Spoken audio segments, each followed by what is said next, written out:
welcome back to my channel. If you're new here, hello, my name is Twee, and look who we have back in the room. Woohoo! I am back. I feel like, again, it's a long time coming, but well overdue. She is fine coming back to YouTube, guys. I'm going to come back here. I've got a video I'm releasing in June, so yes. We are actually back in my old beauty room. Oh my god, this brings back so many memories. Prior to this being your beauty room, this used to be my bedroom. Oh my god, yeah. And the theme before was black and green. It was not cute. Hey, You thought it was cute at the time. it was stylish at the time. I was like, I'm bringing in like flavours of life. Interior design. She even put up some wallpaper, feature wall. You know when normally you put wallpaper, you glue it on? I stapled it on the wall. How ratchet. But we're actually at my mum's house today, and I really wanted to film a video of my sister. I was like, oh my god, let's just film the video in my old beauty room. So it feels very weird, very nostalgic to come back in here. And it actually, like, it makes me happy. It also makes me sad coming back in here. It's like, wow, this is where it all started, you know? If you guys haven't seen last week's video, I basically told you guys that I really want to start a new series on my channel where every single week we're going to be talking about different subjects. Last week I talked about how to survive your 20s, and in this week's video I really wanted to dive into the subject of friendship, and I just thought it would be really cool to like talk to my sister about this because I think we both had very similar upbringings. So I thought we'd be able to talk about what it's like to make friends, what it's like to lose or outgrow friends, and then also at the end I have a what would Twee and whom do segment where you guys send in your dilemmas and then we kind of say from our opinion what we would do in your situation. I'm excited for this one, guys. Go grab a snack. We've got our drinks here. So why don't we start off with our experience of friendships? Was it easy for you making friends growing up, and like do you feel like you're happy with your friendship circle now? The way that we was brought up, because it was so family orientated, everything is surrounded by families, cousins, relatives. There was never an importance placed on friendships and developing that social circle. So therefore, I feel it's so important from a young age to socialise your children so that they can develop this social background to be able to develop friendships. All I knew was just my family and the four walls. And therefore, I really struggled. Even though I had friends in school, I didn't feel that I could talk to them certain ways. There's certain subjects that you just feel like, oh, it's a taboo to talk about, or you just felt insecure to be able to even express how you feel. Now, when I talk to like my people that I'm dating and they talk about their younger friendships, they have like school kids from like when their childhood friendship all the way up until university. I know. It's quite sad to say that I never had that. I actually would say I probably never have had like a best friend, and I feel like that is something that I really even still now crave to this day. Like I have a lot of like friendships and I have a lot of little different friendship groups, but I always wish that I had someone that I can just call. You and that person go off little girls' holidays and just have that best friend that you just like rely on and stuff, but I've never really had that. Do you know, at our age, I don't know whether there is still time to find that best friendship anymore, because I feel that now, once you get older, there's different priorities in life. So therefore, if you haven't created that friendship now, I think it's very hard to develop. No, well, when I went to have therapy, she was saying how it's never too late to make friends. Like now, her closest friends that she's been with friends for like 20 years now is actually when she was in her 30s and she had children. So she found like, her mummy friends, and now they're her best friends. So there's still time, guys. What if you never become a mummy? Doggy mum friends. Chanel is on the lap, by the way. If you're hearing any huffing and puffing, the daughter's here. What would you say makes a good friend? Like, how would you define a friend? Because, you know, there's loads of different levels of friendship. What would you classify as, like, they're my friend versus they're my acquaintance? What I would classify as a good friend is someone that I can just message out the blue when I'm feeling bored, and this is the first person that I would reach out to, because I feel that you're so comfortable, you know me so well, I can trust you with my life. I like problem solvers. A friend has to do something for me in return. I don't know, this is the act of service within me, because I do enjoy my own personal space. So therefore, that person has to be really special for me wanting to spend time with them, because I prefer to be on my own. I can only say that I have run about 3 friends. Oh no, actually, only one main friend that I would actually really want to spend time with. With her, I just feel like I can just talk about nonsense and it'll be okay. Yeah, the conversation flows. Just flows. Yeah. But it's so hard to be able to find that someone you can just connect with. Yeah. And you can just be able to be yourself. Yeah, exactly. And do you know what? Something that I really struggle with is that I feel like I can be friendly and I'm always the one who initiates conversation and I ain't the one that asks these random questions to kind of keep the conversation rolling. But I find it so hard to find people that ask questions back. I know, that is a challenge. My God, it is so hard. And also with me, I'm a very much open person. Like, I feel like for me, to have a friendship with someone, you need to be able to open up. I need to know about, your problems in life, maybe your past, things that you struggled with, so that we find a connection, like, emotionally. Because sometimes I feel like a lot of friendship is very, like, surface. Like, I actually don't know much about you. Yeah. More like social friends, I guess. Like, I can definitely relate to that. I think that most of my friends are social friends where I would have them to serve a different purpose.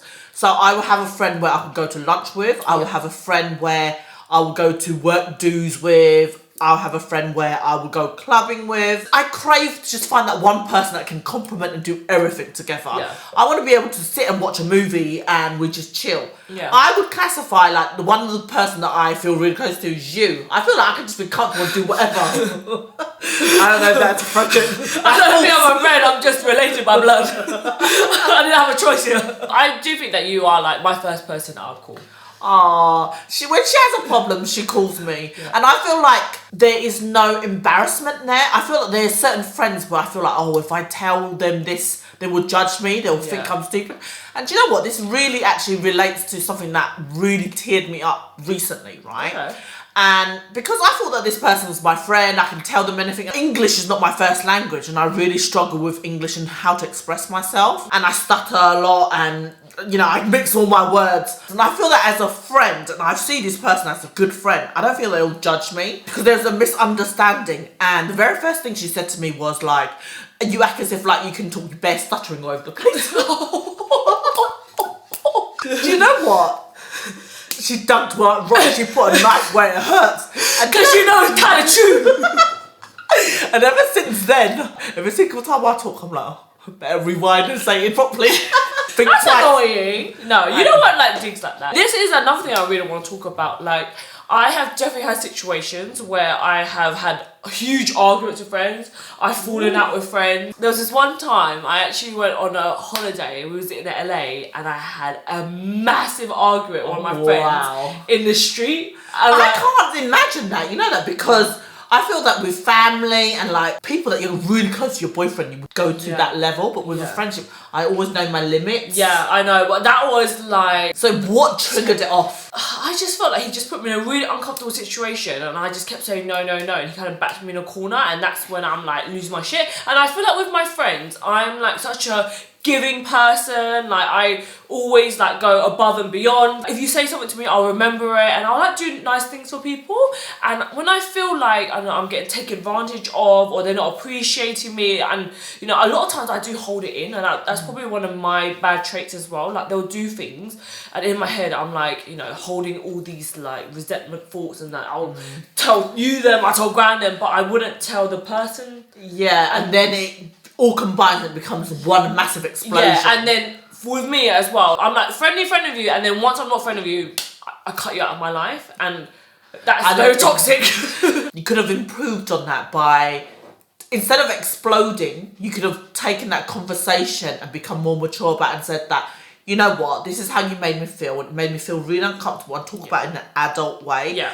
And I feel that with maturity, you really develop that foundation to be able to communicate more effectively. Yeah, but this is like what I hate about our childhood. Is like our first reaction, like when we get to this point. I definitely have my dad's hot temper because I don't know what it is with me, even with Guang or even with anything, there's a certain point where my lid just blows and I just see red, and then my first thing is to like say horrible things or swear. This is the friend that I said about, okay? You don't want a friend like this. No, not me. No, but I feel that they have to properly take the piss to be able to do that, right? But I feel that even if they take the piss, now I'm like, count to 10. Yeah. I need to learn. Yeah, so if you're in a situation like that, guys, don't do what I did, okay? Nothing should ever get nasty like that. At the end of the day, it's like, it was always a miscommunication, you know? Because even if I felt like I did wrong to my friend, because of the way she reacted, it made me think about her. You're not a nice person anyway. So you always want to take the good route so you never stick to that level. Yeah. Feel like you're the bigger person. So even when that situation happened, even though she did wrong, I was the first one to reach out and say, are you okay? But deep down I was boiling inside. I don't want to fucking do this, you fucking. Yeah. But I was like, okay, let me be the bigger person. And it ends up making the person feel even more guilty. Yeah. Do you think that you are a good friend? To a certain extent. There's a caveat to that, okay? God. If I'm in the mood. If you can't be bothered. Do you know what? There are moments in time when I just sit there, I panic about this. You know that? Because things that make me realise whether I'm a good friend or not is when they do good to me. That's when you realise, oh, I should be doing that. Yeah. Oh my God, it's so bad, right? Because if they made like such a nice gesture, it makes me feel like, oh, I have to do it. I need people to set examples for me to say that, oh, this is the level that you should be at. So therefore, when they're doing something nice, you feel, okay. Well, you can think for yourself. I'm busy. You can be nice yourself. See, this is, I don't think I'm naturally a thoughtful person. And I think it's so important to have self-awareness as well. Yeah. You know what are your pitfalls and you know what are not your nice traits and try and improve on them. So now I would actually, even when it comes to friendship, relationships, because I'm not a thoughtful person, I will put a note down. Every time they mention something that I thought, oh, it would be good. And I'm such a forgetful person that I'll put a note down to say, okay, this is their birthday, or they mention they like this, so that I can go back to the drawing board one day when I want to do something nice. This is very Virgo of you. What would you say your good friendship quality traits are then? I think that I'm such a loyal person and I will be there for you through thick and thin. If you are going through a tough time, no matter what, I would drop everything and come and see you, even if I don't want to. Yeah. And like, say it's your birthday, say there's a special occasion, I'm always the first to always make time and be there. Oh, that's because one of the things I used to fucking hate is I would always go to people's birthday. Yeah. And then when it comes to mine, I don't ever make an effort. Yeah, oh my God, that's the worst. When they flake on you. Like, that is one of the worst traits to have in a friend. Especially when I'm the one looking forward to it. Like, I would hope that you'd be looking forward to it as well. Like, obviously there are, you know, circumstances and things happen and stuff like that. But that excuse better be fucking good. Like, your grandma's dying on a dying deathbed or something. Because otherwise, you know, we're still meeting up, girl. And then also, when people cancel on you as well, I also feel like it's up to them to also rearrange and make the plans as well. There's something that I really noticed in my friendships, which kind of drove maybe a wedge between me and my friends, is that I just felt like it was always me planning everything. When they cancel, they don't say, okay, how about these dates instead? Yeah, no, it's just like me in general. I'm just always the one that is like proposing to meet up, or like I'm the one that's like, oh, let's go to this restaurant, or I'm the one that's kind of doing it. And you know, I kind of blame myself in a way because I kind of put myself at that position, so I can't really expect other people to kind of do it when I'm always the one proposing. But it would be nice for someone else to, you know, bring something to the table and book something. You've become that main person as the organizer. Yeah. People tend to take the more laid back route and say, oh, she's going to organise. Yeah. And put that role onto you. When you realise, oh, I'm not doing this no more, that's when the friendship all broken apart. Yeah, and then you just feel like, oh, no one else makes effort, so why should I? With my friendships, because I noticed that how horrible it feels when they flake on me and everything, because I used to be that flake. Oh, really? And when then people used to do it to me, it made me realise, think, oh my God, I was once upon a time that person. Oh, so God, yeah. now, Oh, God, yeah, even if I don't feel like it, I'm on my deathbed, I will still try and make. But do you know it's the worst thing when it comes to like your birthday and you're like, oh, like, would anyone come? That's the worst feeling ever. Like, oh, is anyone gonna come to your birthday? Like, my birthday's coming up next month, and I'm already thinking about. I'm like, do people even want to do anything for my birthday? Like, I don't know. You just have this feeling. At least you've got a social circle that you can call upon.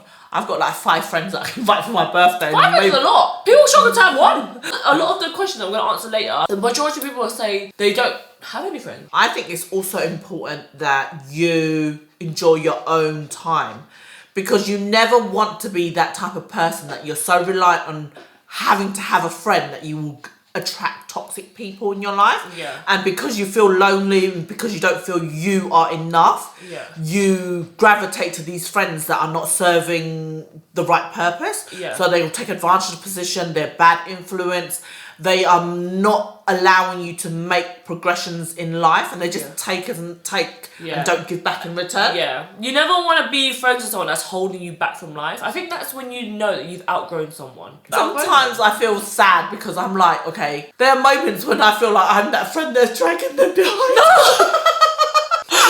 That leave me behind, Recently, I don't know why I felt this, but you know when my friends are like saying they're making all these strides, they're elevating to different levels, they've got a good career path, they're just going up in life, and I'm the one, I'm doing the same thing every day. And then I'm like, what have I got to add to this? And you also feel like left behind as well. So there is that other side. Yeah. And I'm a good person, guys. Don't leave me behind. No, don't go. And then I'm like, see ya. But I feel like that is quite common as well. I think a lot of people have the feeling of like, you know, growing apart as well. You see the other person, you know, moving on to another chapter of their life where they start to have kids and stuff like that. And now whenever you meet up, you can't really relate to them no more. Oh my God. Tell me about it. My 10 friends that I had, so that everyone's got kids, family. I'm the one that's still single over here, like fucking 10 years later, still popping and grinding. Bringing the dog to the kids' party. Because we're at different stages in life, I can't connect to that, and they probably feel the same thing. Every time I go to a party, right, and when my friends have kids, they'll be like, oh, you'll find someone. Oh. And then I'm like... The last of the show over there. No one wants you, you know? And you just feel like, oh my God, am I doing something wrong in life? I'm completely happy with how I am. Yeah. Obviously, it'd be nice to have someone, but you never want to be that friend where like you feel like you're left behind as well. And I do feel like I am left behind because everyone's moved to different stages in life and I'm the last one there. Well, that's fine. Everyone moves at a different pace. I do want to talk about actually making friends because only until, I'd probably say maybe like 2 years ago, maybe now. I'd say probably after COVID, that's when I realised that I actually need to like make an effort to like meet new people. Because before, all I'll do is actually work and then I'll have like my influencer friends that I'll only see at like events basically, and then I'll just have Guang and then you. So then I used to be once upon a time her friend, okay? Yeah. After COVID happened, I realised that like I didn't have a life, I didn't have friends, I didn't have memories. Like I never prioritized that in my life, and I really made it my mission last year to like just say yes to things, go out more, and I definitely can say like, you know, a year on now, I have like a really good like friendship group, and it makes me really happy. Like I've always wanted like girlfriends, and it's so nice now like to have like just a little group of friends that you just go catch up with, and like you can chat to, and you don't have to chat to them every day. You can maybe catch up with them once every week, once every 2 weeks, but every time you do meet up, it's like, you know, time has passed and you just like can bounce off each other, and that is like such a nice feeling. But definitely like if you are in the stage where you feel a little bit lonely and stuff, you can make it a mission to go out and make friends, but it has to be your mindset, and that needs to be something in your forefront of your mind. Because I used to have a lot of people saying like, oh, do you want to come here, do you want to come in? I used to be like, oh no, or I would flake or whatever before. But you actually have to like get out of the mindset, and maybe you have to be the one that initiates to meet up. You can only create depth and meaningful friendships by spending more time with them. And what I tend to find is like, even though sometimes we've arranged something and I dread going there because I'm like, oh, I can't be bothered that day.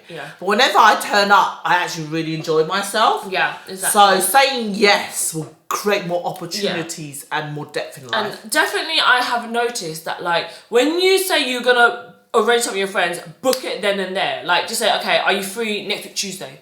You know what? Because a lot of times, like whenever you see people, like you might pass them and they're like, oh, we should go out for a coffee or whatever. Yeah. But no one actually ever follows up. You need to be the person that follows up. Like if you actually want to actively have that friendship, you need to, you know, message them and be like, okay, are you free next week Friday? And then have that date in, because otherwise everyone's busy, time's gonna go by, and then you're just gonna feel like, oh, no one made an effort. I, for the longest time, really struggled with friendship. So I even tried different apps. So I tried Bumble, and I actually met a really good friend out of Bumble. So Bumble has like 3 options. So you can either dating, business, or friendship. Oh, business. Oh. Yeah. Do you know, when I tell this story now, I'm like, oh my God, it's such a beautiful story, because you would never think to go on a dating app to be able to find friends. And there's so many people that are in the same position as you that are also craving that friendship. Whatever hobbies you have, go to that thing and then you'll find like-minded people. Yeah, so like me, I'm thinking of going to a dog park where I'm walking my dog, and then I hopefully can find friends in that way. Yeah. I want to ask you, can having a boyfriend replace your friendship? Do you feel that that is enough? Do you know what? After I went to therapy, I definitely felt like I used to put a lot of pressure on Guang, and I think maybe there was a time where I felt like Guang had to be everything for me. He had to be my best friend. He had to be someone that I can have a laugh with, have someone Good sex. to have sex with, and like, I realised that like your boyfriend doesn't have to have all of those qualities. For example, Guang's not the most like bubbly, outgoing, like he will never be the one dancing on the table with me, and that's where you need to have friends to fill that void. I always find it really sexy when a guy has his own social life. I dated someone in the past where their sole purpose, every time that I say I'm available, they're available. And it was just like, oh, I don't know. It wasn't easy. Yeah, it wasn't sexy to me. I like a bit of mystery. And when you spend that time away, you feel like, oh, what is he doing? Let's move on to the what would Twee and Hoong do segment. Okay, so I asked you guys on my Instagram to tell us some of your friendship dilemmas. How to deal with a friend that's always negative. She's got a good job, she's got a house, and she's got a boyfriend, but she's just never happy. Oh, God. This is me. Join the choir. My glass is always half empty. Why are you so negative? Fucking hell. I know, and I can't help it. I think it's also a British thing. We love a good moan. You need to like maybe like spin back and be like, girl, just think about all the amazing things you have. There's no point focusing on all that kind of things. Because I always feel like whenever I talk to my friend Danny, he is such a positive person. Like I was basically saying on the phone, like sometimes I just feel like, I just wish like our parents like taught us a little bit more about business and stuff like that. And then, you know, He's like, you've been dealt this card, stop it. No, but he was just saying they did the best with what they could, and you know, like that's not their fault, you know, that wasn't how they was raised, so like you can't expect them to you know, pass that down to you when they didn't have those skills themselves. And I was like, yeah, that's so true. So sometimes you just need to be that friend that just thinks from a different perspective. Some people can look at me and be like, I've got the perfect things, and like you got a boyfriend, you got a house and stuff like that, but just because you have those materialistic things doesn't necessarily mean that you are happy, you know. Like happiness comes in strides, you know, there's gonna be down days and there's gonna be like happy days. So things that I do is I always have gratitude. When I'm feeling like that, I'm like, I remind myself that, you know, this is going well in my life. Think of all the highs that's happening in my life. Okay, now we need to talk about jealousy, because there's quite a few of you guys that have dealt with like jealousy in friendships, how to handle a friend that is, you know, your friend on the sly but giving you like slight jabs and stuff like that. And then like, you know, there's like something about the evil eye. Apparently they say like if you have goals, you shouldn't really tell certain people, because some people could wish for your downfall. Oh, wow. Which is basically the evil eye. And I was just like, oh my God. But there are people like that secretly like want your demise. Oh, like, wow. I'm the first to freaking always tell all my plans before it won't even happen. That's probably why it never happens. With those type of people, just also try and be private. Maybe it's you that's a problem as well. You're always gloating. Okay. Definitely me. Two sides to every story. I was like bare going on about my relationship, how good it's going. Well, meanwhile your friends are single and in miserable relationships. Do you know when everything happens with my friend, like they got a new job, they found a new man, I'm the first one to support, like praise, like well done. Oh my God, I'm so happy for you. Really, from the bottom of my heart, I sincerely feel so happy for you. Yeah. But there are some friendships that don't feel the same. Like maybe from their childhood traumas, or not feeling that they are ever the one picked. Seeing you happy reflects on them. People that it brings out more insecurity in them. I take a step back. Yeah, exactly. And I just need to say that it's not a reflection of me, it's a reflection of them. There are things and traumas that they need to go through in life. All you can do is try and be supportive to them, because you can't control other people's action. The only action that you can control is you and your mind. That's a good one. That's it, it's got a quote right there. Add that to my story. Okay guys, I think that's it for this video. Hopefully you guys found this video helpful, or if not, entertaining of some sort. But just before we go, we want to make a little announcement or some idea suggestions and want to get your opinion on things. We love filming these type of videos, but all the time, whenever we transfer the footage onto Final Cut Pro, it's always like over an hour long, and Graham has to edit that, condense that down to like 20-25 minutes. But we were saying that we really want to start a podcast. How crazy, because I've never been on a podcast before, and we just watch podcasts all the time, and I always love like me and my sister's dynamics, and we can literally chat for hours. So what do you guys think? Would you guys tune in? Would you guys support? Any suggestions of a name, you know? Yes. It could be a play on words, like, you know, some puns over here. yeah, like sisters. So what I really like is sister it out. Sister. It's like the figure it out, but sister it out. Oh. Do you get it? And if you want a sister from another minister, Mister? Not minister. That's like a nun. Comment down below if you have any podcast name suggestions. It could be maybe something like our last name's Lee, so it could be like Family Podcast or something. That's so cringe, but please let us know down below if you would be interested in that. You know, like how Call Her Daddy has her audience and she calls them the Daddy Gang? I think that's so cute. So we need something to call out our followers. So please brainstorm some ideas for us down below, otherwise this podcast will never happen. Thank you guys so much for watching this video. Make sure to follow my sister. Are you ever coming back to YouTube? My video will be uploaded in June, guys. So if you guys haven't watched all my old vlogs and all my old content, I feel that it's just still as good and still as relevant. Yeah. I never wish them, this is something will happen to you, spit on you. The other day I was saying Ben and Jerry, and I said Jerry and Tom and Jerry or Ben and Jerry. Tom and Jerry for Ben and Jerry. Yeah, say clearly. But I said that Jerry and the cat or something like that. See, even now I'm mixing up, but I thought Ben and Jerry was actual name. Ben and Jerry is his name. Was it ice cream? That's the ice cream. It's Tom and Jerry. Oh right. And I never want to be the friend that thinks my friend is jealous, but then there are friends that are like... Yeah, so how do we deal with it? How did you deal with it? Oh, I keep on gloating. Rub something in it. Does it hurt? If it doesn't, let me dig deeper. Just back. Oh shit, I'm that toxic friend. I feel that, my mic got black. This is shout because of your podcast now, but thanks. Oh god. Guys, let's make our announcement now. You know, I tried some new friends.